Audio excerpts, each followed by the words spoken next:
Good afternoon. I'm Darrell West, Vice President of Governance Studies at the Brookings Institution, and I would like to welcome you to our event on impeachment, foreign interference, and election security in 2020. So it has been several weeks since Speaker Pelosi launched the impeachment inquiry. There's been testimony from a number of administration officials, and soon we will be moving to public hearings. At the same time, as we head into the 2020 election, there's concern about foreign interference in the security of our election infrastructure. There's concern about hacking voter registration databases, sowing societal discord, and spreading disinformation. And you should have copies of the Constitution at each of your seats, so if there's anything that comes up during the course of this conversation where you need to refer to that legal document, feel free to do so. To help us think about these issues, we have four distinguished experts. Bill Galston is the Ezra Zilkha Senior Fellow of Governance Studies at Brookings. He writes a column for the Wall Street Journal and is the author of Anti-Pluralism, the Populist Threat to Liberal Democracy. Molly Reynolds is a Senior Fellow in Governance Studies at Brookings, and she is the author of Exceptions to the Rule, the Politics of Filibuster Limitations in the U.S. Senate. Elaine Kmark is a Senior Fellow in Governance Studies and Director of our Center for Effective Public Management and is the author of Primary Politics about the nominating process in the United States. And Ben Wittes is a Senior Fellow in Governance Studies at Brookings and Editor-in-Chief of Lawfare. He is also the co-author with Susan Hennessy of a forthcoming book entitled Unmaking the Presidency, Donald Trump's War on the Most Powerful Office. So I want to start with Bill. Bill has paid a lot of attention to the public opinion aspects of impeachment. There were three recent national surveys that came out, NBC, ABC, and Fox News, and they basically all showed 49% of the American public want Trump impeached and removed from office. But then Bill wrote a post just a few days ago talking about how support for removal drops in some of the swing states. So, Bill, where are we now, and what should people be watching for? Well, funny you should ask, Darrell. Let me just take 2 or 3 minutes to summarize the state of public opinion on these questions. There is, to begin, majority support for the congressional inquiry into the president's conduct. It's averaging in the low to mid 50s if you look at most of the surveys. As you said, when it comes to actually impeaching and removing the president, the country is split almost exactly down the middle, with support and opposition both in the mid to high 40s, depending on exactly which survey that you look at.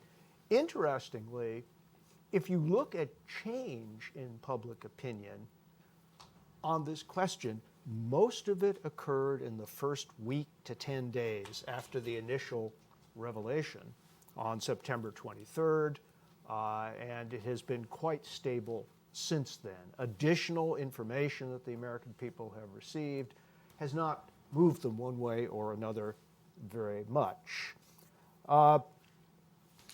There are very sharp and intensifying partisan divisions on this question.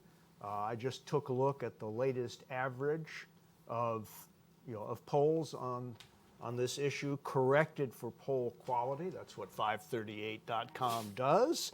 And it showed 84% of Democrats in favor of impeaching and removing the president.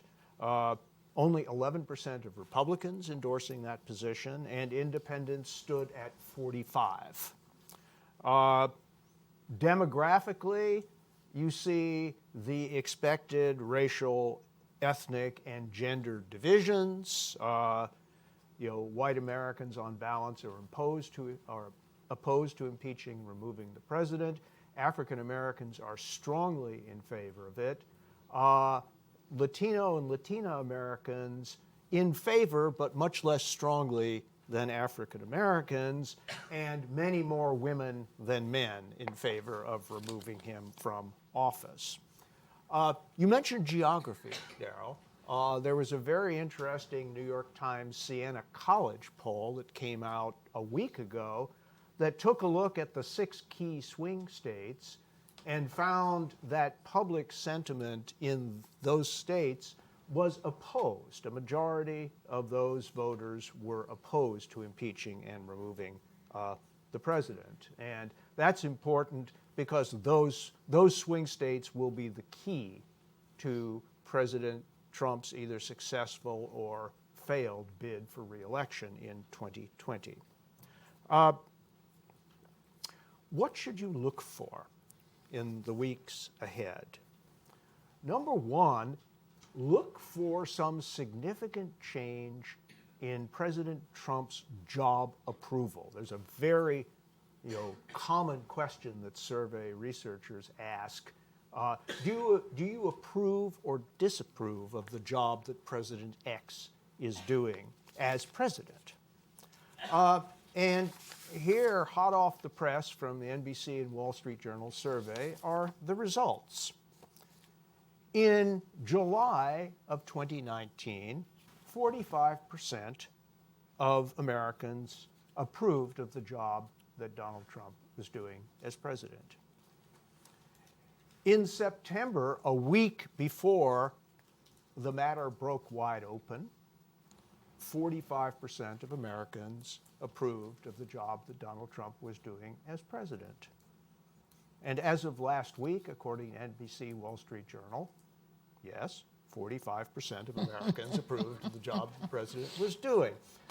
There's a concept in investing known as the market discount, which is a measure of how much the market has already taken into account good or bad news. And what this tells me is that this news hasn't really changed settled expectations among the American people very much. They already understood that he was fully capable of this conduct, and they have drawn the expected conclusion from that. Second thing to look for,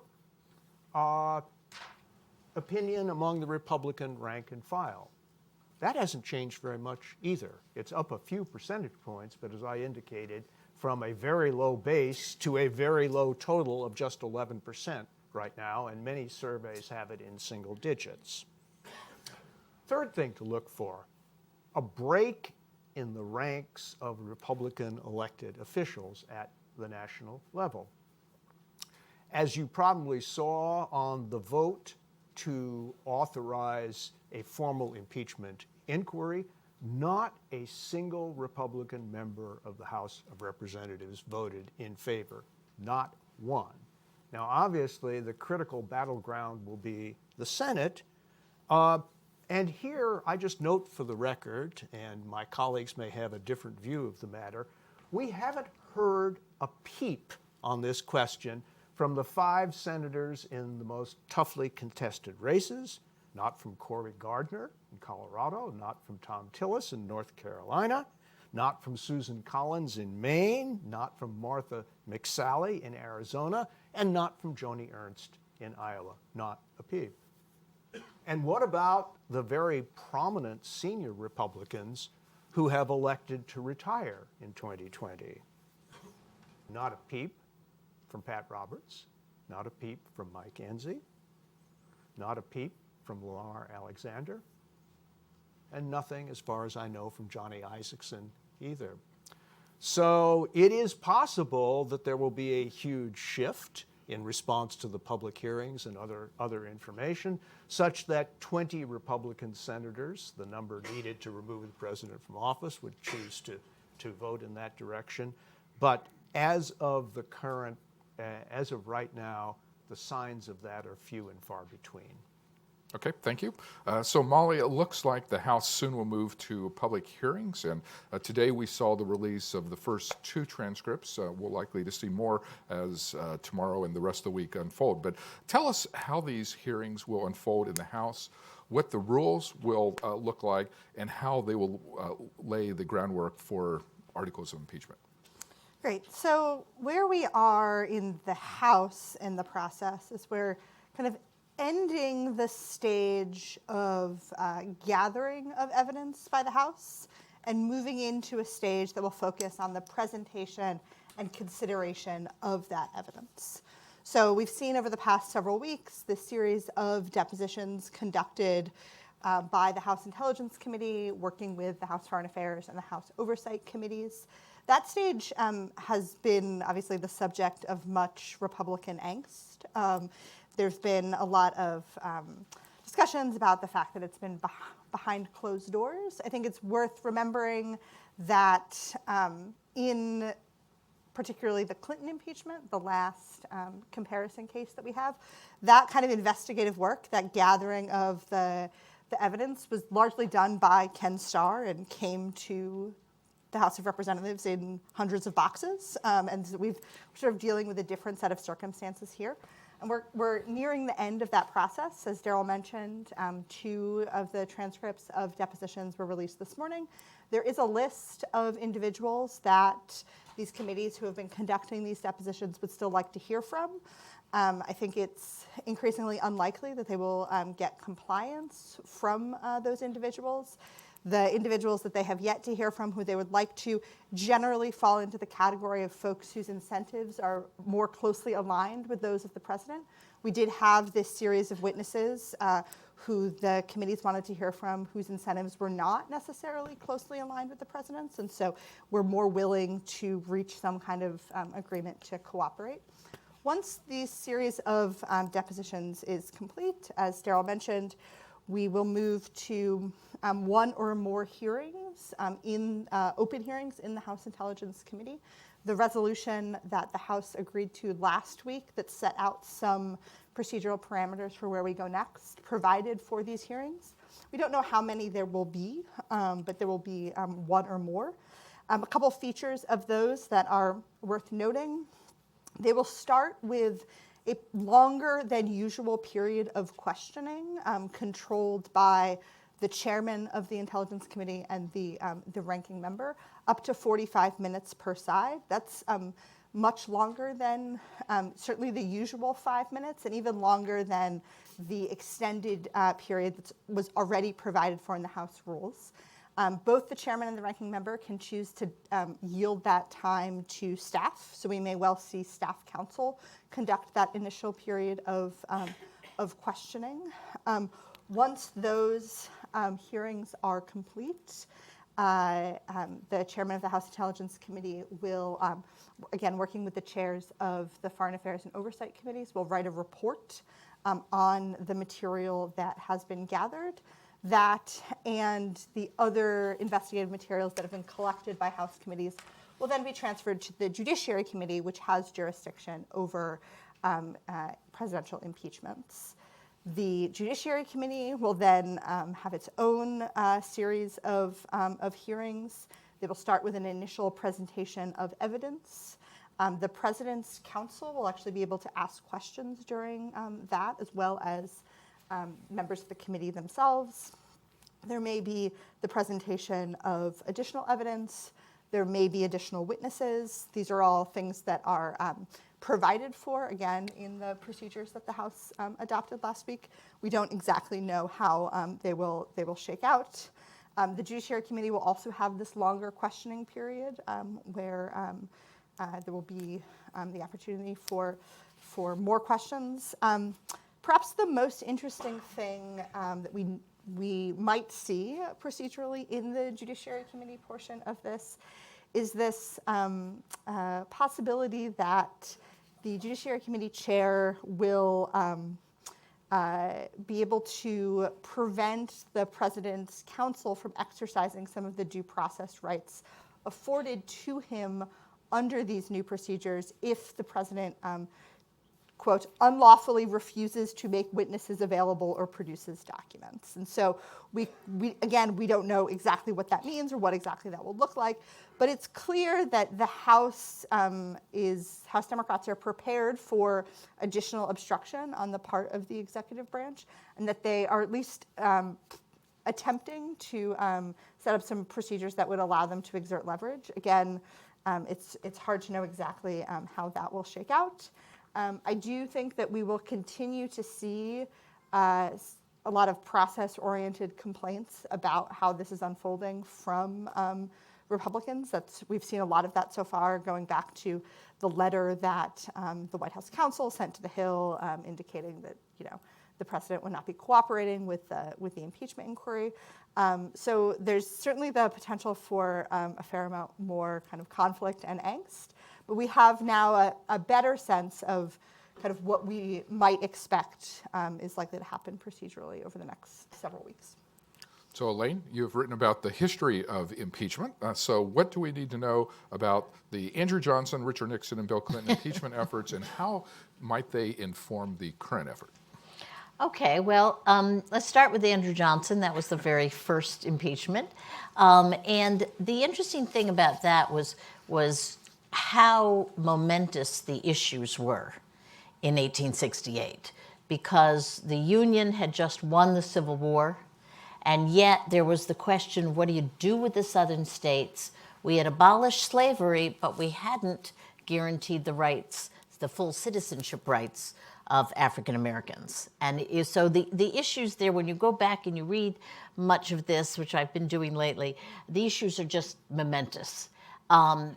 Andrew Johnson also was a kind of accidental president because he became president when Lincoln was assassinated. He had been a Democrat, but he had been a pro-union Democrat, which means that Lincoln sort of thought, okay, and you could see that this was part of Lincoln's Reconstruction idea. Let's have a kind of bipartisan ticket. However, the Republican Party never liked him very much, and it was the Republican Party that impeached a Republican president over these big issues.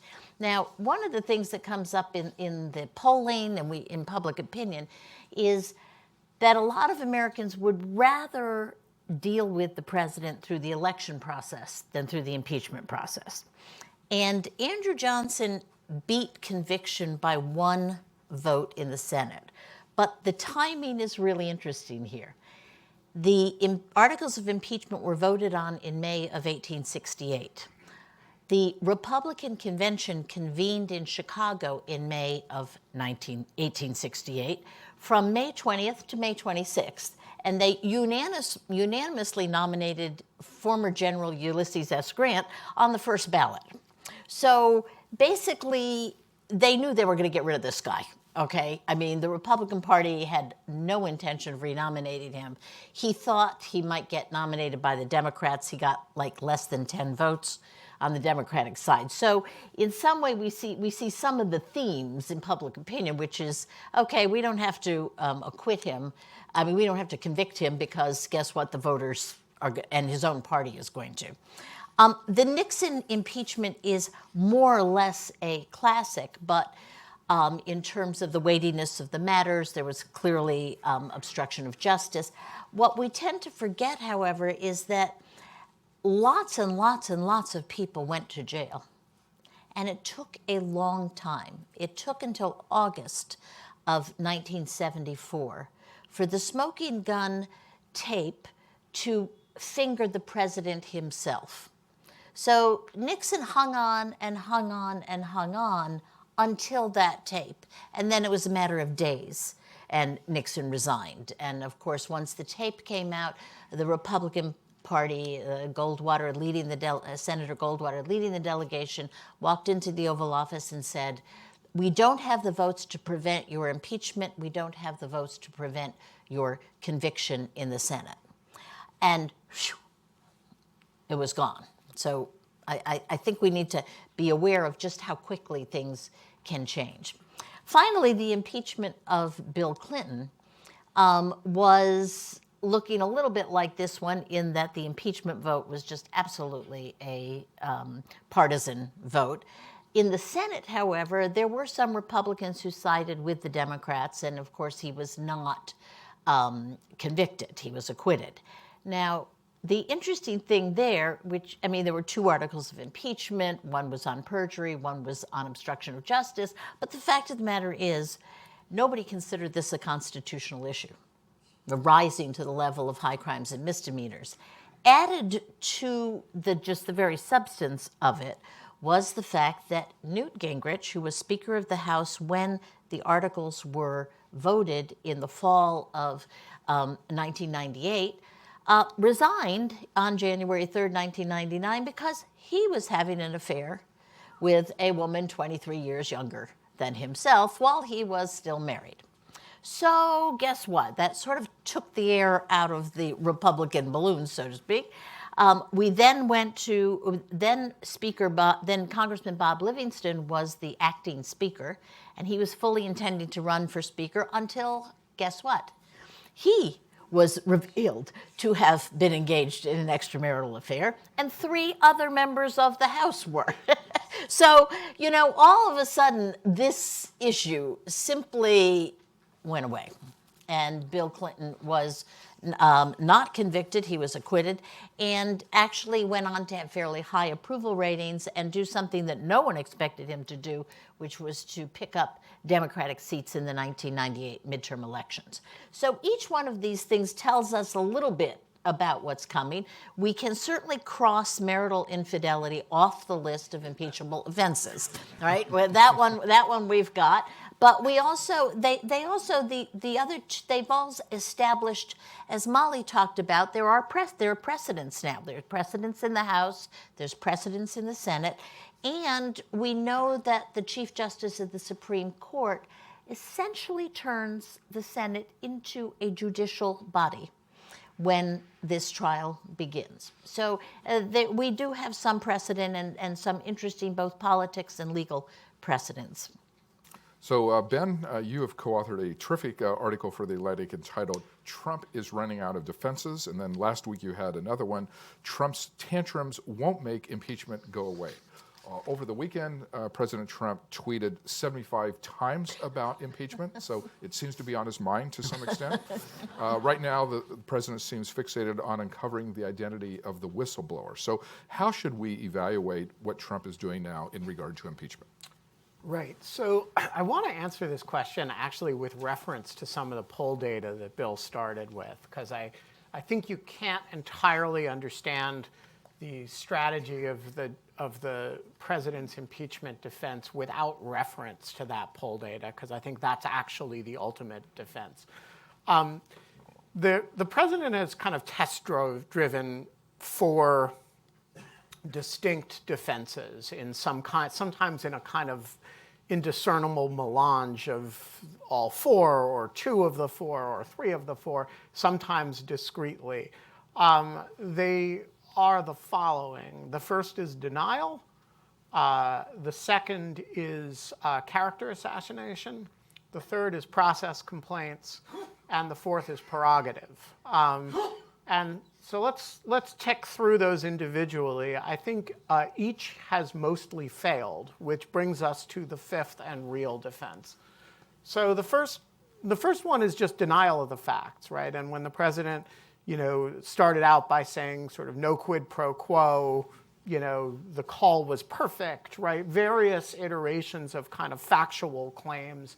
All of which, I suppose that the call is perfect is a matter of opinion, but that there was no quid pro quo, and the factual defenses have all basically proven to be untrue, and they are certainly fading away against the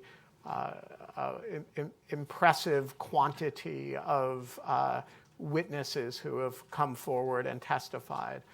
The second one, which Darrell, you alluded to just before, is particularly directed at the whistleblower, but is also directed at the human scum, never Trumpers, and the individuals who've given testimony. And this is a defense that has, in general, I think, worked pretty well for the president. He's, in the past, he's managed to make a lot of people believe that the fundamental problem with the Russia found in the Russia investigation were a bunch of texts between an FBI agent and an FBI lawyer, right? And he made Jim Comey into a villain in the eyes of a very large number of people. And so this is actually a pretty substantial tool in his arsenal. And it is interesting to me that it does not seem to be working in this context. So the whistleblower has, of course, not been outed. And the anonymity is actually an interesting feature here. And when Fox News and some of the president's defenders went after Lieutenant Colonel Vindman last week, even Liz Cheney had to kind of repudiate that and say that this was unacceptable. And so there's a dynamic there that the sort of attack the attackers thing is maybe working a little bit less well than it had been in the past. The third is process objections, and they're spending a lot of time on this. And this is, I think, a reasonably effective strategy with respect to people who already don't want to believe it and want something else to talk about. But I don't see a lot of evidence that it's persuasive to anybody on the margins. And the evidence of that is the data that Bill cited about the degree to which people who are not pre-committed by dint of approval of the president's performance to be supporting the impeachment process. Relatively few of them seem to be put off by shifty Schiff or claims of undue secrecy.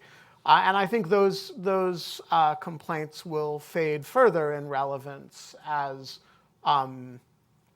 more and more of the transcripts are released and more of the hearings take place in public with reasonable time for people to ask questions and raise their concern.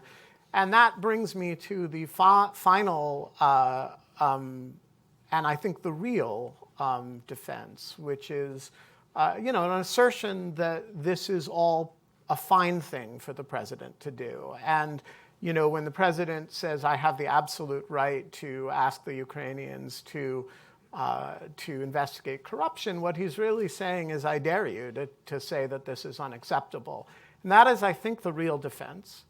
And as the president, the approval, the support for the impeachment process kind of asymptotically approaches the president's disapproval numbers, I think we get the actual test of that defense, which is whether, as Bill describes, that 40-some-odd%, in some polls it's as low as 38, in some polls it's as high as 44, 45, but whether that low 40s average stays, that is an acceptance, I think, of this latter defense, that it is fine if Trump does these things. If you start seeing cracks in that, that is the surest sign that the president's defense is not working. As long as that number holds, the president's strategy, ultimate defense strategy, which is to hold enough base support that it is politically impossible or dangerous for Republican elected officials to break with him, will be an effective defense strategy, irrespective of how ridiculous the arguments may sound to any or all of you. So, Bill, if I can ask you to put on your prophet hat for a minute and basically respond to Ben, just in terms of, you've seen how the polling looks now. We kind of know historically what the current polling looks compared to what we saw with Nixon and Clinton. Moving forward, what, if anything, has a probability of changing the current dynamic? Is the current dynamic likely to stay pretty consistent? You've invited me to make a fool of myself on national television. If I didn't work for you, I'd refuse to answer the question. Now, there is no executive privilege on this panel. No, I'm talking about peon privilege. I mean, my judgment, for what it's worth, is that what comes out during the public phase of the hearings would have to add quite significantly to the public's baseline knowledge in order to move the needle significantly. And so, to what extent will the American people be glued to television for the public hearings the way Elaine and I were in our graduate student days during the Watergate hearings? there's one question, right? Are Americans interested enough, do enough of them believe that they can gain additional information and insight from the public phase of the hearings to tune in and reserve judgment? I don't know the answer to that question, but that would be one really interesting indicator. That is to say, the ratings for the hearings and whether they start high and stay high, whether they start high and go down sharply, or whether they start low and never budge. That's one thing to look for. It is possible, I suppose, that something as earth-shaking as the smoking gun tapes would emerge. I wouldn't bet on it, but obviously no one can rule out that possibility.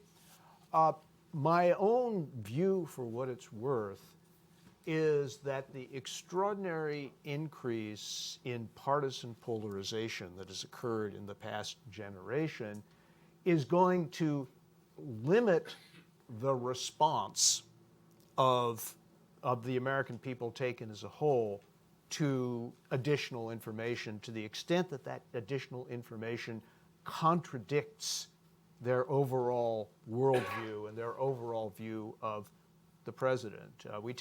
We tend to forget opinion about Richard Nixon, support for his impeachment and removal, which began at 19% in May of 1973, ended at 57% at the end of July of 1974. But that was during a period when the political parties were much less polarized than they are now.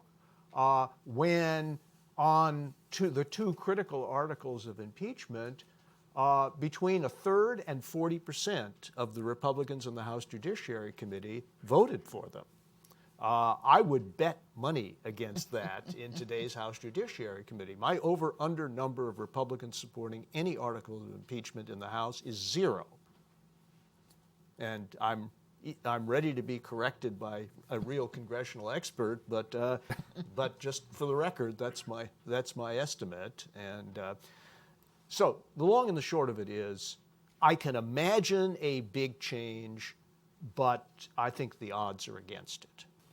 Okay, Molly, if the House votes to impeach Trump, as many people expect, the articles of impeachment will go to the Senate. So tell us how that part of the process will work, and then also, what's your sense in terms of Majority Leader McConnell and how he will lead the process in the Senate? Yeah, so I think when we think about the stage of the process where we'd move from the House to the Senate, it's important to delineate the things that we know and the things that we don't know. And there's a fair amount that I would put in both of these categories.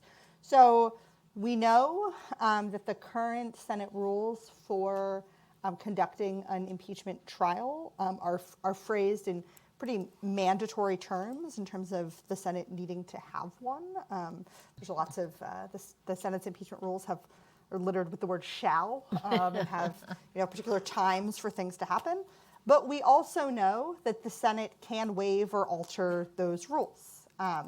To change them formally would require 2/3 votes, but they have the ability to change specific parts of them or set specific parts of them aside with fewer votes than that. We also know that just as the Constitution doesn't specifically prescribe a lot of what is to happen in the House around an impeachment inquiry. So when the House voted last week to approve certain procedures for the impeachment inquiry, they were not required to do so under the Constitution or the rules of the House. So as that's the case, the Constitution similarly does not require certain aspects of an impeachment trial much beyond, the Chief Justice must preside, senators have to take an oath at the start, and that 2/3 is required to convict. We know that under the current Senate impeachment rules, the Chief Justice, John Roberts, will be presiding and will rule on questions of evidence and on motions. Those will be subject to appeals from the full Senate, like most things that happen in the Senate. So there are some things we know. What we don't know is a lot of the details of how exactly this would play out. And to Bill's point that he was just making about the real rise in partisan polarization, even since the late 90s with the Clinton impeachment, there are some important parts of what happened during the Clinton impeachment trial that were made by the Senate on a unanimous basis. So basically in January of 1999, when the Senate was trying to decide how they were going to proceed with the trial, Senators Lott and Daschle sat all 100 senators down and said, we're going to figure out how to do this in a way that is respectful of the Senate and the Senate's traditions. And they came to a unanimous agreement on some of the very specific procedural questions. The idea of that happening in the current Senate is pretty hard for me to fathom. So there's a lot of the details that really I think will remain to be filled in. On this question of Majority Leader McConnell specifically, I think also to a point that Bill made earlier about some of these Republican senators who we have yet to hear from. So both senators who are in close re-election races in 2020 and some Senate Republicans who are retiring.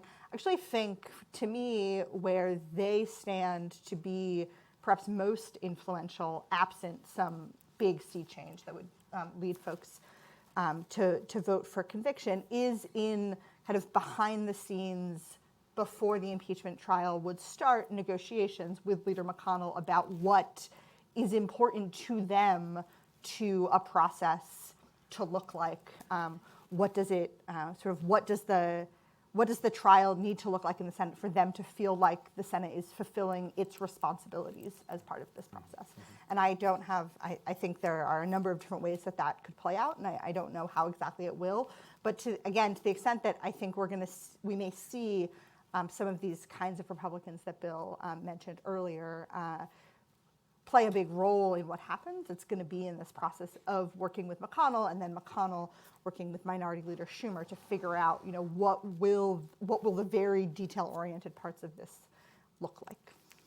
So, Elaine, you mentioned the crucial role of the courts in the Nixon impeachment. So, we, of course, remember the famous lawsuit involving the release of the White House tapes, and they ruled that the tapes should be released, and that produced the smoking gun tapes.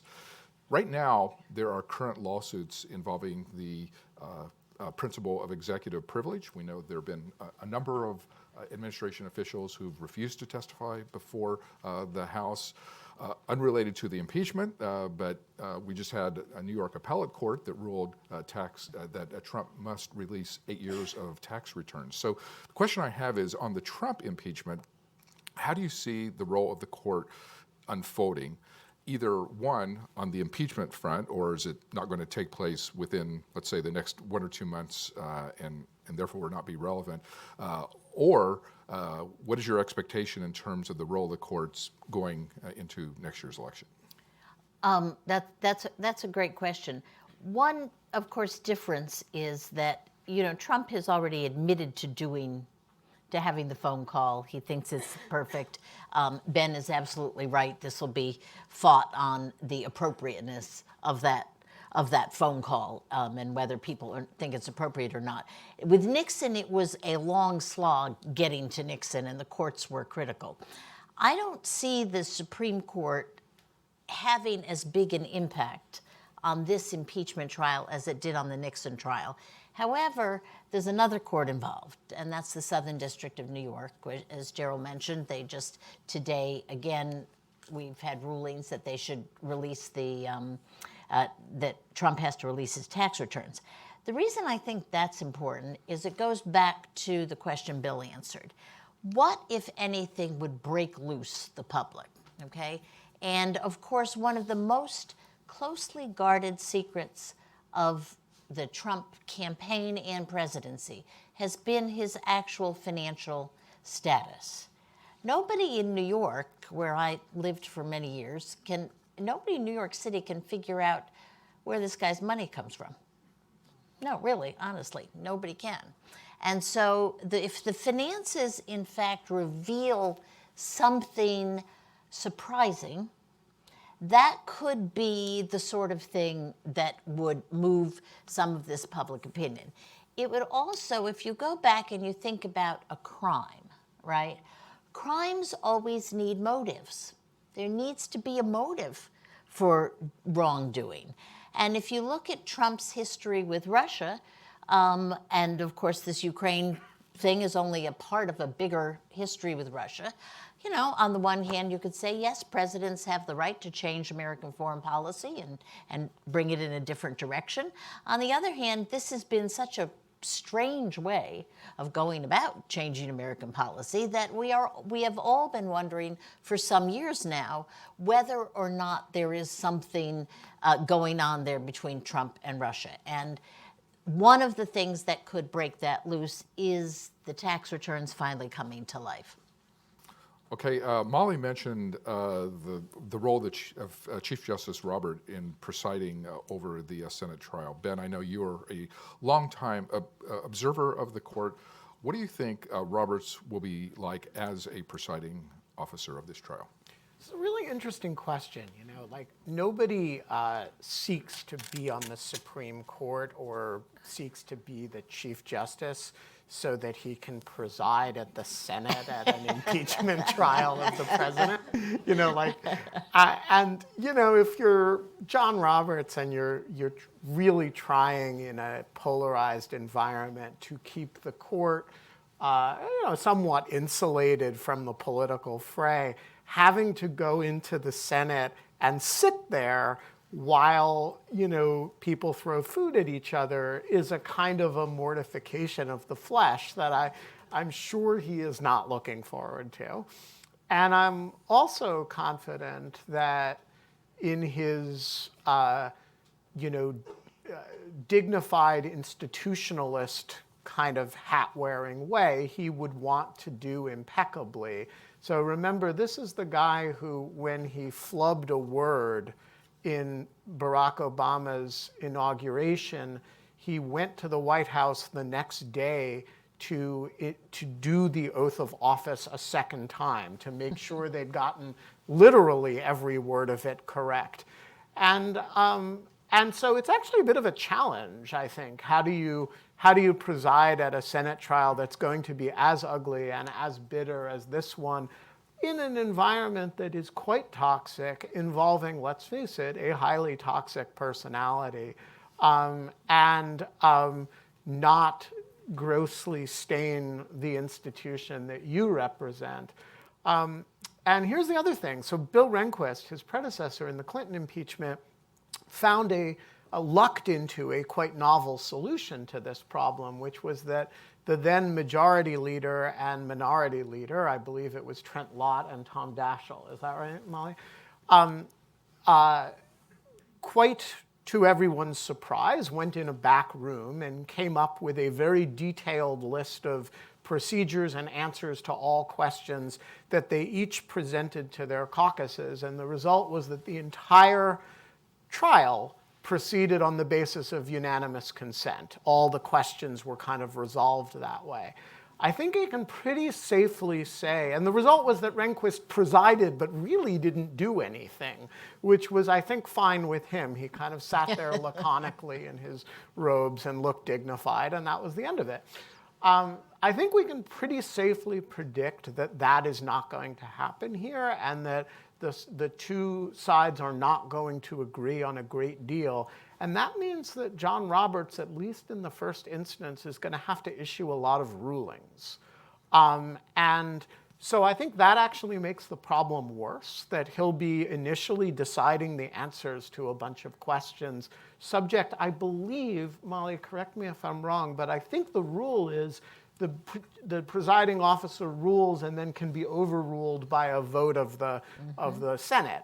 And so you could really imagine a situation in which Roberts kind of upsets everybody, and there are kind of serial Roberts rulings and then serial rulings to votes to overrule these judgments. But I think it's going to be a difficult situation for the Chief Justice, honestly, and judging also, again, with respect to the toxicity, you can really imagine the president tweeting bile at him for every ruling that goes, against him. And so I don't think that's a sort of attractive moment. If you imagine those tweets, that's not a sort of attractive moment for comedy between the branches or for the sort of relationship between the executive branch and the courts institutionally. So I think it's an interesting question, and we will learn a great deal about John Roberts and his very famous political savvy by how he navigates the situation. And on that point, we remember during the Kavanaugh hearings, I believe Trump was actually calling in advice to the nominee as during various breaks, and just wondering if Trump will do the same thing with the Chief Justice. Well, one would hope the Chief Justice wouldn't take those calls. So, Bill, looking to the future, how do you think this impeachment effort will affect the 2020 election? How does impeachment compare to other issues, such as the state of the economy, cultural issues, immigration, the trade war, and international affairs? Another call for a prediction. Thanks, boss. Let me just, in no particular order.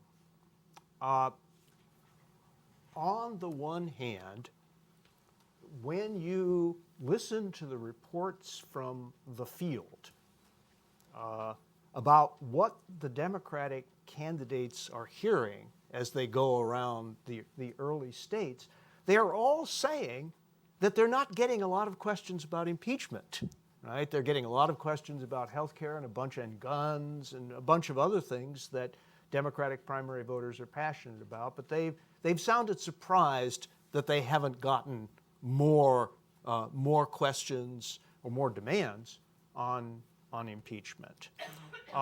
So is it possible that even among Democrats, this issue has a somewhat lower priority and will have less of an influence on the outcome of the election than many people inside the Beltway suppose? I mean, we are focused on this issue to an extent that is not typical of the American people as a whole. But we should keep an essential fact in mind, and that is, if the president is impeached by the House but not removed by the Senate, he will be the first president in American history to be running for re-election with that sequence of events in the backdrop. Richard Nixon was in his second term. Bill Clinton was in his second term. Andrew Johnson wasn't going anywhere. Couldn't get nominated. Right, yeah. exactly. So, now, there has been a lively analytical debate with surprising people taking surprising sides on the question of whether the impeachment but non-conviction of Bill Clinton turned out to be a decisive disadvantage for Al Gore in the year 2000, because Gore was in effect running for Bill Clinton's third term, although he refused to admit that fact, and Elaine and I can continue our 20-year debate about this, yeah. And some people argue that but for the Clinton affair, Gore would have been would have been elected fairly easily. Others, including a lot of political science modelers, say that the division in the popular vote was almost exactly what would have been predicted in the absence of that. And so the one reasonably contemporary example from which we might draw some lessons yields no clear lessons. It is also the case that assuming even a relatively slow timetable, the Senate trial will be over by early to mid-February. I can't see it stretching out a lot longer than that, certainly by the end of February, which means that there will be between 8 and 9 months between the end of the trial and the actual vote. There are times for not only passions to cool, well, they won't cool, but they'll simply be displaced onto other objects in areas of contention. And that's another reason to believe that it may not turn out to be decisive. And I go back to the point with which I began. You know, Donald Trump, is what the late Tom Wolfe would have called a man in full. And who he is, for better and for worse, is so much a matter of public inspection and public knowledge that I wonder how much even this cataclysmic event is going to add to that, right? And it is possible that a House impeachment on party lines, a Senate acquittal on party lines, will change a lot of people's mind, but my hunch is it won't. So, Molly, how do you think impeachment will affect the Senate elections? We know that McConnell has a very narrow majority at this point, and as several people have mentioned, there are a number of vulnerable Republicans who are up. There are a few vulnerable Democrats as well. Do you think it will be decisive one way or another? Yeah, it's a good question. I mean, I tend to agree with kind of Bill's analysis of the effects on the presidential race. I will also remind folks that increasingly the outcomes of Senate and House elections in presidential years are correlated with what happens in the state in the presidential race. So in 2016, for example, it was the first time since we started popularly electing senators at the beginning of the 20th century that there were no states with a Senate election where the Electoral College votes went to a presidential candidate of one party and the Senate seat was won by a candidate of the other party. So to the extent that people's voting behavior is correlated and that they don't split tickets anymore, I think that a lot of Bill's analysis of what's happening at the presidential level will sort of filter down to the Senate. That's not to say that there aren't some Senate races where I think this could matter. It's worth remembering that the senators who are up for re-election in some of these close Republican states, they've taken different approaches to navigating the political challenges that are presented to them. So, Bill mentioned Senator Tillis before, who I think in general has continued to tack to the right in North Carolina. And then you have folks like Susan Collins, who in Maine, who has actually staked out a somewhat more moderate voting record in the Senate this session, in part, I think, to bolster her credentials as an independent. So it'll be difficult, I think, for some of these senators to exactly navigate these particular waters. But at the end of the day, a lot of, again, what's going to happen for them in their races is going to be about what happens in the presidential race. Well, if that were the case, then Cory Gardner and Susan Collins would both be toast, because Donald Trump isn't going to win either of those states. Right, and so I think that, particularly in the case of Collins, I think that's why we've seen her, not so much on the impeachment question specifically, but do other things that are meant to kind of differentiate herself from the president. From the president. Yeah, well, And then Colorado has been trending blue, more or less, since Gardner was elected 6 years ago. And so the Democrats' path to taking control of the Senate, it's not an impossible one, but it is a tricky one, in part because they, as Darrell mentioned, also have to do things like defend the Doug Jones seat in Alabama. So, Elaine, you've written on threats to the integrity of the 2020 election in terms of hacking into voter registration databases, using social media to sow societal discord, spreading disinformation through Facebook and Twitter. What are the greatest threats that you worry about as we head into 2020? Well, Darrell has written about these too, and Darrell and I have an ebook coming out from Brookings soon on this topic. I think I look at this in two different ways, okay? On the question of the count itself and protecting the actual voting day information from hacking, et cetera. There's been quite a lot of movement in the states. More than half the states now have paper ballots, and they have some protocols for what's called risk-limiting audits, which can be done right after the election. So they have been working hard.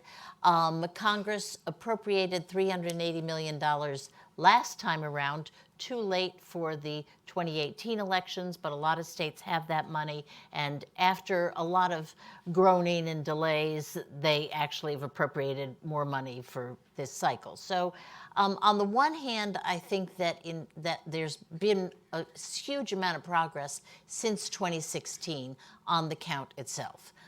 What I think is more problematic is the more generic issue of disinformation and what I would call digital voter suppression. Here, I think the Russians, the Chinese, the Iranians, everybody who's in this mix have gotten more and more sophisticated. I think that the platforms like Facebook have not been able to catch up with this and have not really filled anybody with confidence that they can control this or they can weed out the bad actors. I would applaud Twitter for just getting out of the political ad business altogether, which they did. But I think there in the disinformation, we really are just constantly playing catch up.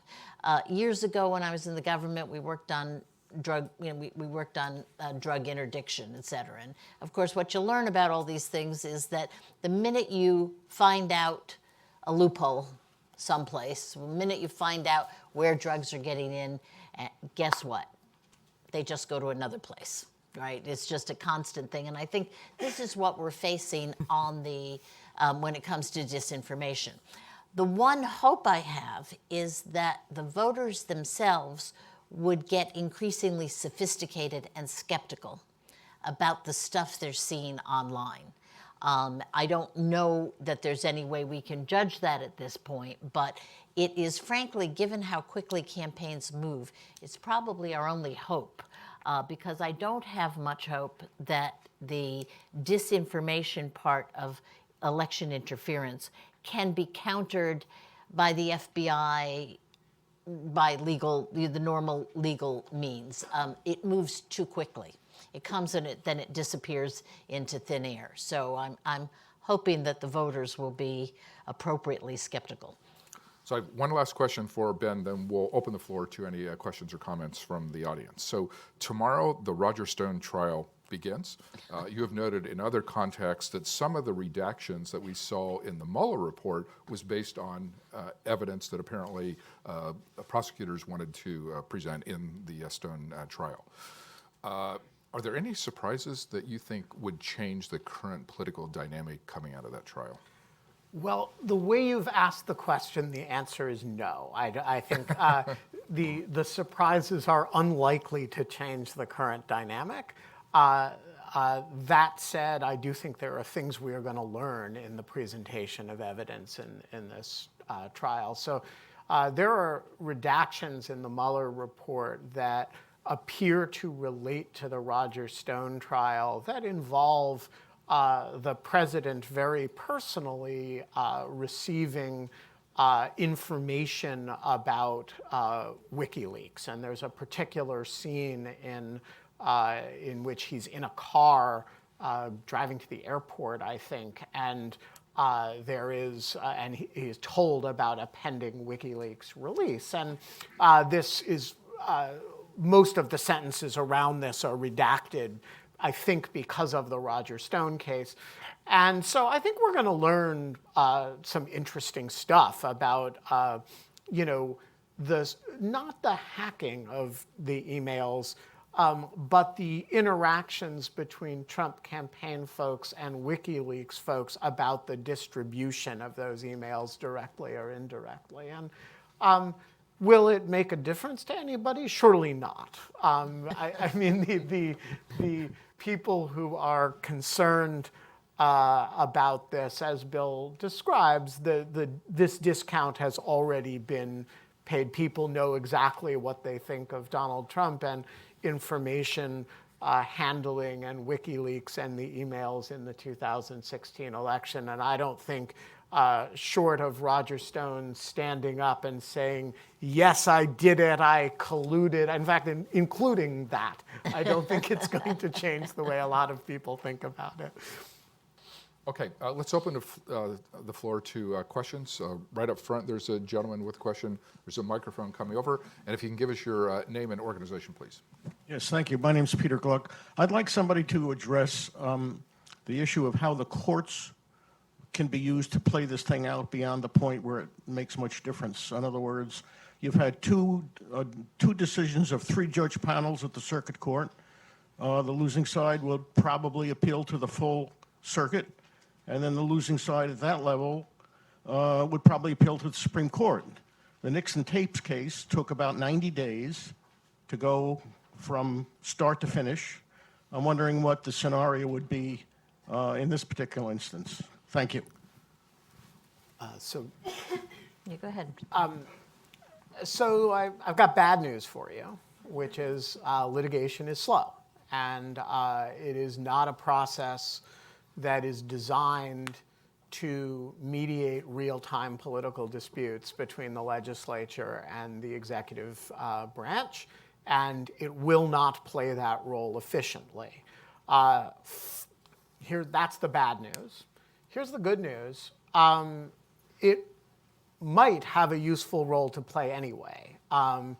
And the reason is twofold. The first is that this process is dragging on, and so not addressing it efficiently doesn't necessarily mean not addressing it at all. And the second is it is really, really important to establish some law in this area so that it is not possible in the future to be quite as defiant as the current administration is being of congressional subpoenas. And one of the problems, traditionally the way, I guess some of you are old enough to remember when the presidency was a little bit more normal. And the way the presidents and Congress resolved these issues was not through litigation. It was through kind of the combination of threats of litigation and threats of withholding legislative consent to a judicial nominee or an executive nominee, or withholding an appropriations request, right? Or some leverage within the normal four corners of the separation of powers. And so the result was that immense numbers of these disputes got resolved every presidential term without actually a lot of formal law being created. And so you have a traditional legislative branch way of looking at these questions and a traditional executive branch way of looking at these questions that are doctrinally very dimly related to one another, and they're resolved by the kind of push and pull of politics. Well, that doesn't work anymore, because now you have one side that says we won't negotiate over it at all. We're simply going to defy all the subpoenas. That forces you to go to court. And one thing about going to court is that it does actually make law. And so if you find out that Don McGahn cannot simply refuse to show up, which is, by the way, I will do a prediction, the courts are not going to say it's fine for Don McGahn to just refuse to show up. But the day that there's an authoritative judicial finding on that, it's much, much harder for the next person to do that. And so it's important for that reason.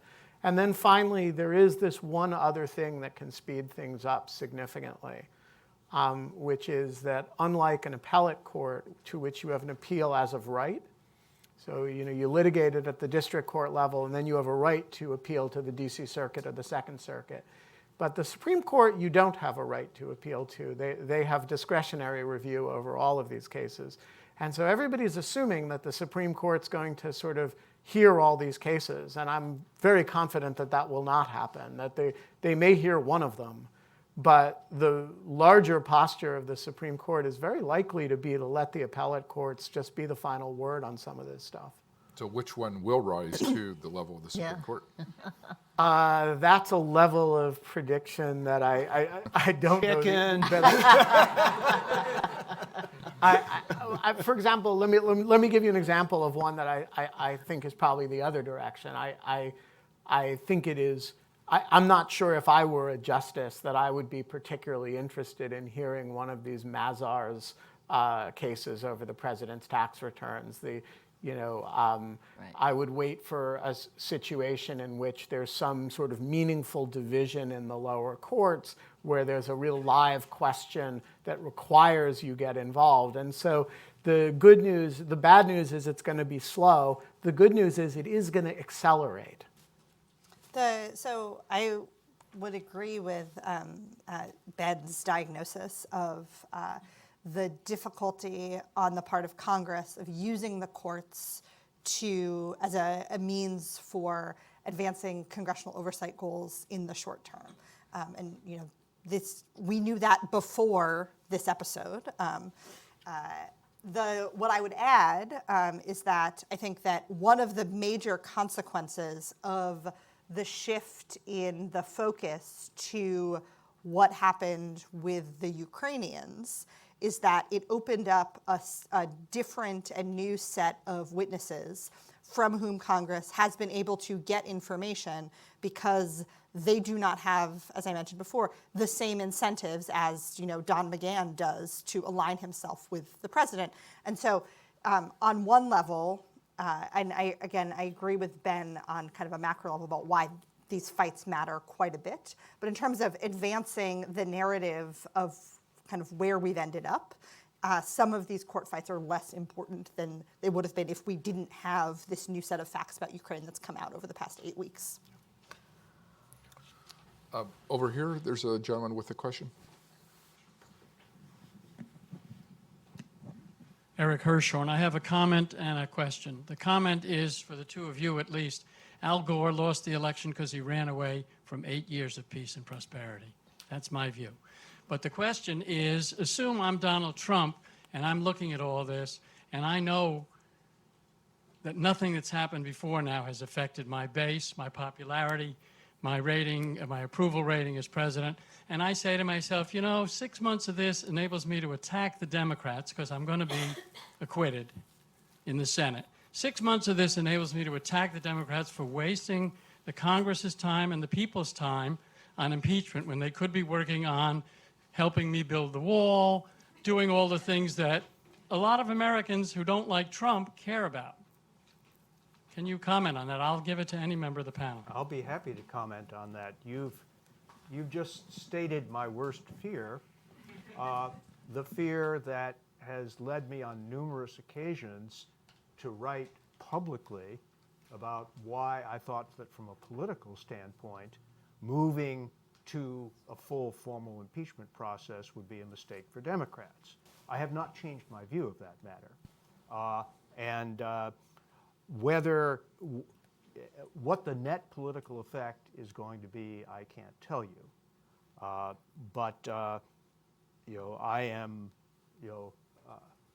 am afraid that Democrats who think that this will be a big political plus for them are fooling themselves. And the information that's come out in the past week about attitudes in the swing states has only fortified me in that judgment.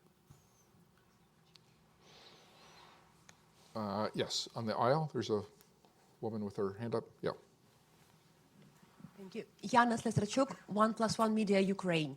So I have a question about Ukraine in this process. Mr. Trump almost every day says that it was a perfect goal, and Mr. Zelensky repeated many times that there were no pressure on him. So what is the possible good reaction for Ukraine in this process to save good bipartisan relationships with a strategic partner? And about a little question about prediction. What could possibly go wrong? Can Ukraine become, again, with or without its will, an influencer in U.S. domestic politics? It's a great question. What can go wrong? Many things. I suspect that Lots of things can go wrong. I suspect that lots of us have a view on this question. So let me just offer a few thoughts at random.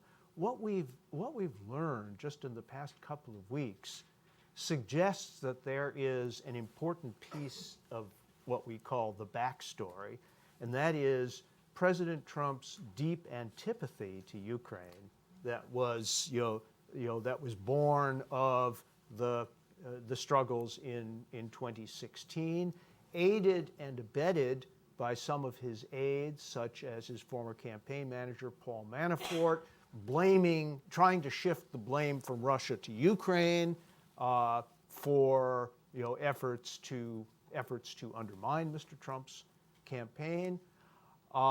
And as a result of this, Ukraine's new president has found himself in an almost impossible situation vis-a-vis the White House. That's the bad news. The good news, and we saw this at work in a very practical and effective way in September, is that the Congress of the United States, both Democrats and Republicans, is much more sympathetic to Ukraine and much less sympathetic to Russia than the president is. And so they made it clear to the White House that having authorized the military assistance for Ukraine, having appropriated the funds, that the White House had better release those funds to Ukraine. And it just took a few days of bipartisan outrage and pressure to get almost $400 million released. I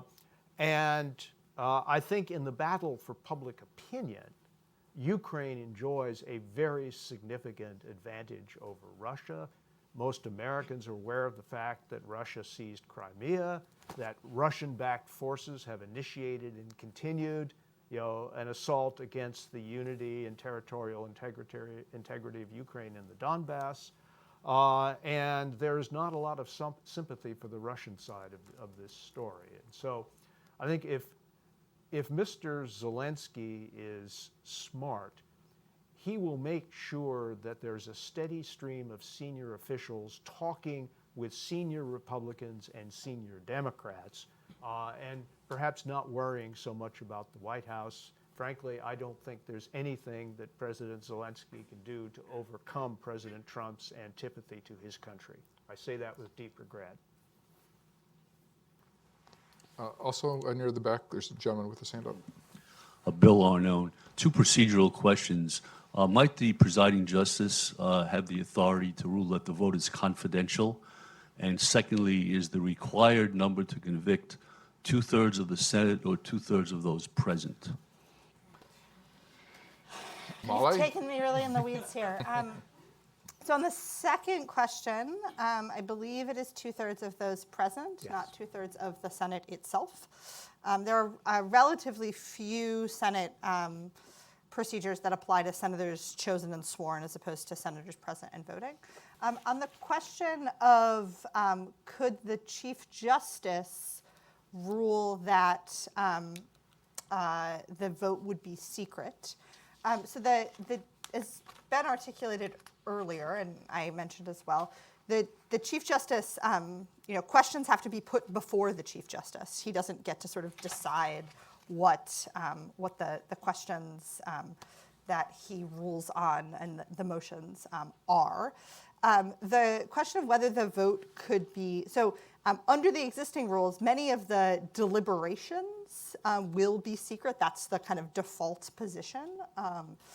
But the question of whether the vote itself could be secret runs into one of the few Senate procedural questions that's prescribed in the Constitution itself, which allows a 1/5 of the Senate to force a recorded vote. So I don't really see a possibility of the vote ending up secret, putting aside things that folks like, I think it was Mitt Romney said, who if the vote was secret, it would be a different story. I don't know if Elaine has. I just have one small thing to add, which is that in the Clinton impeachment, Senator Arlen Specter voted, he didn't vote yay or nay, he voted not proved. And then Rehnquist had to rule that meant not guilty. Okay, so you can imagine some senators voting abstained, voting not proved, voting, you know what I mean, doing a variety of things, and then Chief Justice Roberts is going to have to decide how to count that vote. So that's. I mean, at the end of the day, I don't think the ultimate outcome of this whole episode is going to come down to. Not going to come down to it, but it's just particular questions. But It's a. But it's just something to yeah, it's a note helpful- that there it's a are helpful things reminder. out there. And of course, there is the question which Bill brought up some weeks ago in a Wall Street Journal piece, which is, all right, if an impeachment, if a vote to convict or acquit, if a vote to convict fails, would there be a censure vote? A censure vote in the Senate is 50 plus 1, as opposed to an impeachment vote. So, the other question then is, would they move from that vote to a censure vote? The reason I think that's important to keep in mind is that, we've talked a lot of politics and public opinion, but there's another issue here, which is Congress has to decide, do they want to lay down some markers about how presidents can behave? Do they want to give up this much and let this president's behavior on this issue establish a precedent for future presidents? And that is a bigger issue. It is not likely to be an issue that the public will give much guidance on. And yet, I think it's the kind of issue that could result in maybe a profile in courage here or there in the Senate, an unexpected vote. Well, as I remarked a couple of days ago, there's a reason why the Profiles in Courage is such a short book. You can see Bill and I have been back and forth on this a lot. Near the back.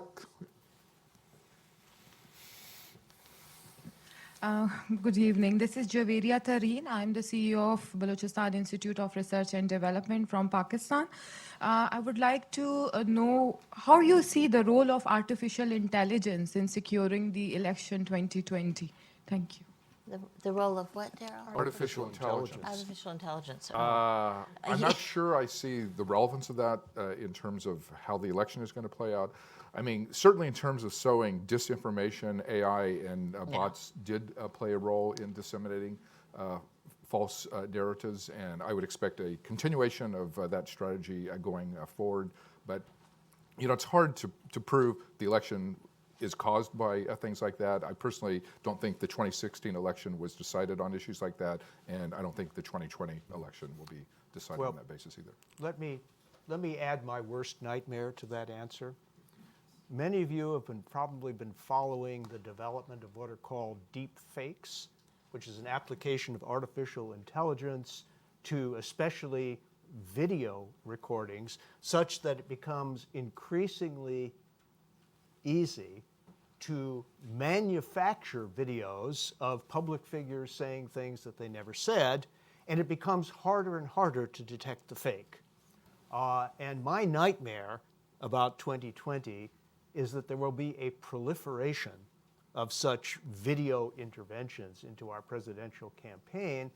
And as the old saying goes, the lie can make it halfway around the world before the truth gets out of bed. Over here, there's a question. There's a microphone coming up from behind you. Hi, my name is Valerie Michelle Nada. I'm a student at Washington Adventist University, a communications public relations major, along with the honors college double major. Okay, I you're have a hired. question. Thank you very Great much. resume there. I have a question specifically for Mr. Bill. He mentioned that the dynamic can change with those ratings changing in television journalism. And we hear a lot about fake news right now, and we have television journalism being judged on all sides. How can we apply Robinson's media and video malaise theory to the reliability or credibility of the information to the public? Will the juice of the drama be what swings the public towards one way or the other way of the impeachment in that 45%? Thank you for that question. Bill? I'm not, the microphone was a little fuzzy. I'm not sure that I heard the full question. Could you just in one or two sentences restate the heart of your question? I know you've prepared a question, but see if you can speak straight into the microphone so that I can hear it. Thank you. I'm not as young as you are. What I'm asking is, will the public, their opinion, that 45%, with the television journalism and the video media malaise theory, will that swing that vote? Will that change? Will the juice of the drama, basically the pessimism that's already in society towards trusting television, towards trusting news networks, will that be something that swings the vote, especially with President Trump saying everything about fake news? Obviously, I'm not sure, but here are a couple of sobering thoughts. First of all, there was a survey that I found a survey result that I just saw last week, and if I were back in my office, I could come up with the accurate citation for you. As I said, I found it deeply disturbing, and Americans were asked, well, do you think that what President Trump has done is something unusual, or do most politicians behave this way? 6 in 10 said that most politicians behave this way. And this pervasive cynicism about political conduct, I think, is one of the things that's perversely shoring up the president's approval, because a lot of people who think that he's quote unquote guilty as charged think that it's business as usual and therefore doesn't rise to the level of something that a president should be removed from office for. The second sort of discouraging note is that people have divided up based on the news outlets that they find trustworthy and credible. And that maps almost perfectly onto partisan preferences. And so disturbingly few Americans over the next year are going to turn to news sources they disagree with for sources of additional information. What that suggests to me is that they are much more likely to be reinforced in their current views than they are to have those views changed. The only thing that could change that is something that occurs in a neutral medium like C-SPAN, which is trusted across the board, and that would have to be simply watching public hearings and saying, oh my God, I didn't know it was this bad. Are you just sucking up to C-SPAN because they're broadcasting this? I've been on C-SPAN 4 times in the past week, and sucking up to them is not something I feel necessary. We like C-SPAN. Right here is a question. There's a microphone coming down right here. Hi, I'm Jonathan Beebe. It was mentioned earlier that party divides are much deeper now than they were in the past. However, if we listen to some of the news recently, especially with the crisis going on in Syria between the Kurds and the Turks, we have seen people from both sides of the political spectrum agree that President Trump's actions were deplorable. Do you think this could lead to possible cross-party teamwork during the impeachment hearings? No. Thank you. Sorry, you ask a yes or no question, you get a yes or no answer. No, look, so partisanship is not perfect. Even perfect partisanship is not perfect. It is, however, remarkably pervasive. And I think the striking thing about the Syria withdrawal announcement is that it came in the midst of the Ukraine matter. It offended the president's base, including key members of both houses of Congress, and it affected their relationship with the ongoing Ukraine scandal not at all. And so you actually picked an example that we have a kind of weirdly controlled test of, right? So if this were a situation where, okay, they have to defend him over here, but then he pierces the bubble, the air goes out of the balloon, and it has some kind of cross-pollination effect with willingness to consider an impeachment process seriously, surely what's happened over the last 3 weeks would have been the place where we saw that, and we didn't see it at all. Okay, I think we have time for one more question. Right here, there's a gentleman, if you can get the microphone over to him. Mikhail Kulikov, if the Senate votes not to impeach the president, what, in your view, will be the long-term impact and consequence on the Republican Party and its popularity and on the Democratic Party? Now, there's a great closing question here. What do you think? Well, I think that very shortly after that, we will have an answer to that because we will have an election.